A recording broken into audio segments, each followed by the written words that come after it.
दोस्तों, क्या आपको हंगामा मूवी याद है?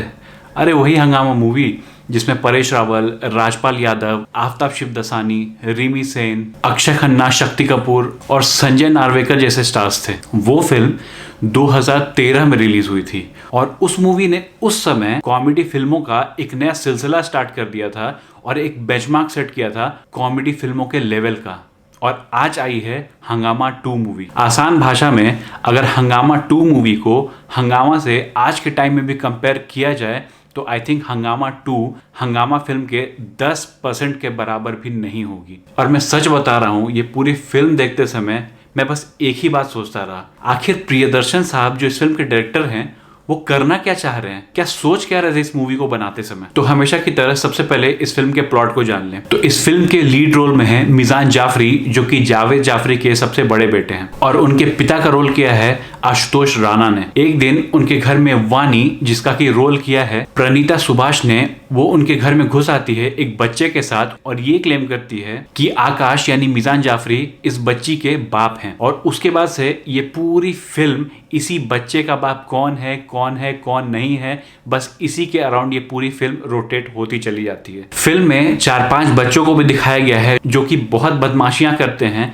लेकिन इस फिल्म की पूरी कहानी में वो बच्चे किस तरीके से कंट्रीब्यूट कर रहे हैं, मुझे पूरी फिल्म देखने के बाद भी ये बात समझ नहीं आई।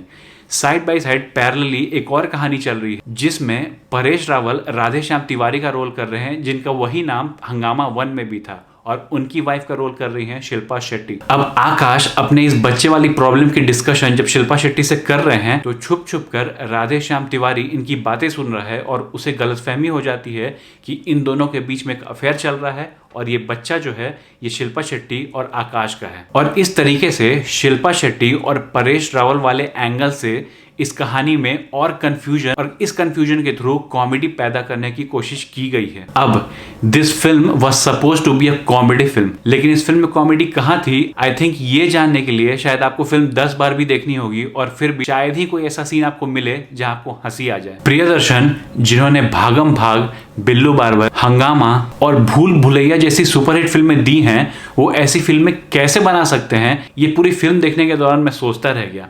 फिर मेरे दिमाग में ये स्ट्राइक किया कि शायद डायरेक्टर साहब ये सोच रहे थे कि जिस तरीके से हंगामा पार्ट 1 हिट हुई थी, अगर उस फिल्म के कुछ फॉर्मूले को हम उठाकर हंगामा 2 में भी डाल दें तो ये भी मूवी हिट हो जाएगी। लेकिन आज समझ में आ गया कि मूवी हिट करने का कोई भी फॉर्मूला नहीं होता है। एग्जाम्पल के तौर पर मैं आपको बता दूं कि राधे श्याम तिवारी उर्फ परेश रावल जिस तरीके से हंगामा पार्ट 1 में अपनी बीवी पे शक करते थे कि उनका अफेयर अक्षय खन्ना के साथ चल रहा है, उसी तरीके से हंगामा 2 में भी शक कर रहे हैं कि शिल्पा शेट्टी का अफेयर आकाश के साथ चल रहा है। और तो और इस मूवी को हिट कराने के लिए अक्षय खन्ना और जॉनी लीवर के कैमियो रोल्स भी इंट्रोड्यूस किए गए, बट मुझे नहीं लगता कि उससे इस फिल्म के एक्सपीरियंस पे कोई भी असर पड़ा। फिल्म का क्लाइमैक्स बिल्कुल ठंडा है और उसमें कोई भी मजा नहीं है। एक कॉमेडी फिल्म के क्लाइमैक्स में जो बात होती है वैसी कोई भी बात आपको इस क्लाइमैक्स में देखने को नहीं मिलेगी। तो सीधे शब्दों में आपको बता दूं कि अगर हंगामा वाली एक्सपेक्टेशंस लेकर आप हंगामा 2 देखने बैठ रहे हो तो बहुत ही ज्यादा अफसोस करने वाले हो आप। जहां तक मेरा मानना है,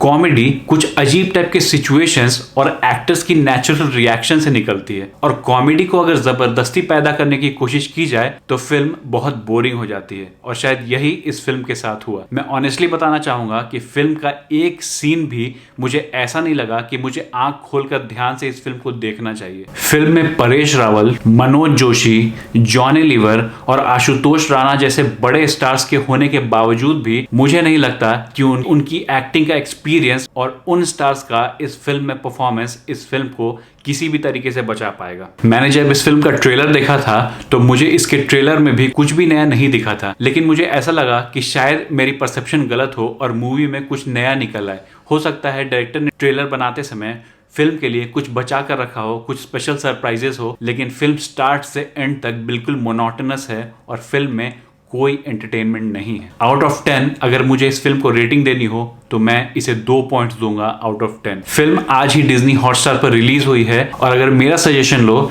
तो ये फिल्म देखने लायक नहीं है। सच बताऊं तो इस फिल्म के रिव्यू में भी बताने लायक कुछ खास नहीं है, और इस फिल्म में जितने कैरेक्टर्स दिखाए गए हैं अगर आधे से ज्यादा कैरेक्टर्स को हटा भी दिए जाए तो इस फिल्म की कहानी या एंटरटेनमेंट पर कोई असर नहीं होगा। अगर आपने इस मूवी को देखा है तो आई होप कि आप मेरे इस रिव्यू से अग्री करोगे। तो चलो इसी के साथ इस वीडियो को एंड करता हूं। अगर वीडियो अच्छी लगी हो तो लाइक करना, अपने फ्रेंड्स के साथ शेयर करना, नहीं अच्छी लगी तो डिसलाइक भी कर सकते हो। अगर चैनल पर पहली बार आए हो तो सब्सक्राइब करके जाना।